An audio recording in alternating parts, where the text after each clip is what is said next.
Praise the Lord. பரிசுத்த உள்ளத்தோடு தொழுது கொள்ள வேண்டும். என் ஓய்வு நாட்களை ஆசரித்து என் பரிசுத்த ஸ்தலத்தை குறித்து பயபக்தியாய் இருப்பீர்களாக. நான் கர்த்தர். லேவியராகமம் 19ஆம் அதிகாரம் 30வது வசனம். ஓய்வு நாள் கர்த்தருடைய நாள், என் ஓய்வு நாள் என்று கர்த்தர் சொல்கிறார். ஓய்வு நாளிலே கர்த்தரை ஆராதிக்காமல் நம் சொந்த வேலைகளுக்கு செல்லக்கூடாது. பயத்தோடு பக்தியோடு பரிசுத்த உள்ளத்தோடு கர்த்தரை தொழுது கொள்ள வேண்டும். பக்தியும் தேவ பயமும் இருந்தால்தான் தவறாமல் ஆலயத்திற்கு செல்ல முடியும்.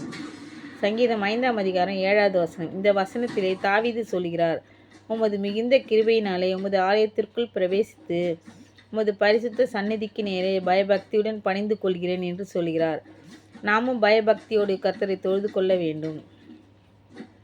யோனா 1ஆம் அதிகாரம் 9இல் யோனா சொல்லுகிறார், தேவனுக்கு முன்பாக வெகு பக்தி வைராக்கியமாய் இருப்பவன் என்று சொல்கிறார். நாமும் வைராக்கியமாய் கர்த்தரை தொழுது கொள்ள வேண்டும். சங்கீதம் 12ஆம் அதிகாரம் 1 வசனம். ரட்சியும் கர்த்தாவே, பக்தி உள்ளவன் அற்றுப்போகிறான், உண்மையுள்ளவர்கள் மனுபுத்திரரில் குறைந்திருக்கிறார்கள். பயத்தோடு பக்தியோடு வைராக்கியமாய் கர்த்தரை தொழுது கொள்கிறவர்கள் இல்லை. உண்மையாய் கர்த்தரை ஆராதிக்கிறவர்கள் குறைந்திருக்கிறார்கள். எபேசியர் 12ஆம் அதிகாரம் 28வது வசனம். ஆதலால் அசைவில்லாத ராஜ்யத்தை பெறுகிறவர்கள் ஆகிய நாம் பயத்தோடு பக்தியோடு ஆராதனை செய்யும்படி கிருபையை பற்றி கொள்ள கடவோம். கர்த்தருக்கு பிரியமான ஆராதனை செய்ய வேண்டும். சபை கூடுதலை சிலர் விட்டு விடுவது போல நாமும் விட்டுவிடக்கூடாது. பரிசுத்த நாளாகிய ஓய்வு நாளிலே நமக்கு இஷ்டமான இடத்திற்கு செல்லக்கூடாது. இஷ்டமானதை செய்யக்கூடாது. மகிமையின் நாள் என்று நினைத்து ஆராதனைக்கு செல்ல வேண்டும். பயத்தோடு தொழுது கொள்ள வேண்டும்.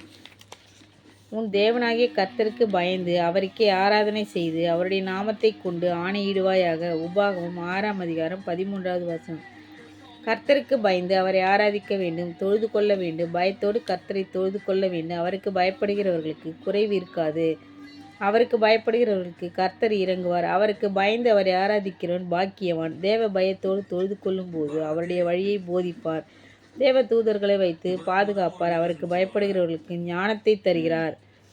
சாலமோன் அவனுடைய தகப்பனாகிய தாவீது கர்த்தரை பயத்தோடு தொழுது கொண்டு கர்த்தரை பின்பற்றினது போல சாலமோனு பயத்தோடு கர்த்தரை தொழுது கொண்டபடியினால் விசேஷித்த ஞானத்தை கொடுத்தார்.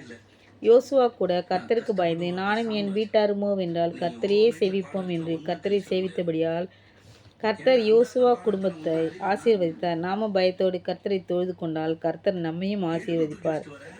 பிலிப்பியர் 2ஆம் அதிகாரம் 12வது வசனம். ஆதலால் எனக்கு பிரியமானவர்களே, நீங்கள் எப்போதும் கீழ்ப்படுகிறபடியே நான் உங்களுக்கு சமீபமாய் இருக்கும்போது மாத்திரமல்ல, நான் தூரமாய் இருக்கிற போது அதிக பயத்தோடும் நடுக்கத்தோடும் உங்கள் ரட்சிப்பு நிறைவேற பிரயாசப்படுங்கள்.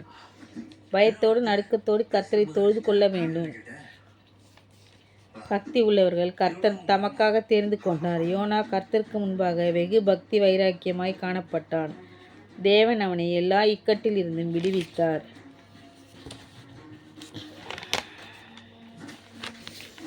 தொழுது கொள்கிறவர்களை ஆசீர்வதிப்பார். யூதர் என்றும் கிரேக்கர் என்றும் வித்தியாசமே இல்லை. எல்லோருக்கும் கர்த்தரானவர் தம்மை தொழுது கொள்கிற யாவருக்கும் ஐஸ்வர்ய சம்பன்னராயிருக்கிறார். ரோமர் 10ஆம் அதிகாரம் 12வது வசனம். கர்த்தரை தொழுது கொள்கிறவர்களுக்கு தேவன் ஐஸ்வர்ய சம்பன்னராய் இருக்கிறார், ஆசீர்வதிக்கிறவராய் இருக்கிறார். நிச்சயமாகவே கர்த்தர் உங்களை ஆசீர்வதிக்கவே ஆசீர்வதித்து பெருகவே பெருகச் செய்வார். கர்த்தரை தொழுது கொள்கிறவர்கள் ஆசீர்வாதமாக இருப்பார்கள். குறைவு இருக்காது. திருப்தியாக்கி நடத்துவார்.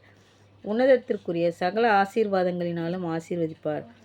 பூமிக்குரிய சகல ஆசீர்வாதங்களினாலும் ஆசீர்வதிப்பார். உபாகமம் 28ஆம் அதிகாரம் 12வது வசனம்.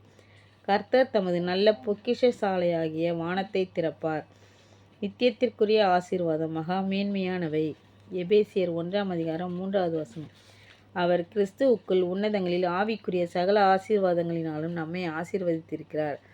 கர்த்தர் வானத்தை திறந்து உங்களை ஆசீர்வதிப்பார். வானம் ஒரு பண்டகசாலை. கேளுங்கள், உங்கள் சந்தோஷம் நிறைவாகும்படி ஆசீர்வதிப்பார். கேட்கிற எவனும் பெற்றுக்கொள்கிறான். கர்த்தரிடத்தில் ஆசீர்வாதத்தை கேளுங்கள். அவர் வானத்தின் பலகணிகளை திறந்து இடம் கொள்ளாமல் போகும் மட்டும் ஆசீர்வதிப்பார். சாலமோன் தேவனிடத்தில் ஞானத்தை கேட்டான். கர்த்தர் அவனுக்கு கேட்டதை கொடுத்தார். அவன் கேளாத ஐஸ்வர்யத்தையும் கொடுத்தார்.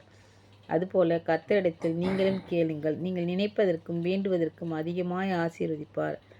அவர் மனதுருக்கம் உள்ளவர், கிருபையுள்ளவர், இரங்குகிறவர். அவர் அளந்து கொடுக்கிறவர் அல்ல, அள்ளி கொடுக்கிறவர். எல்லாவித நன்மைகளையும் கொடுத்து ஆசீர்வதிப்பார். ஆமீன். Thank you Lord.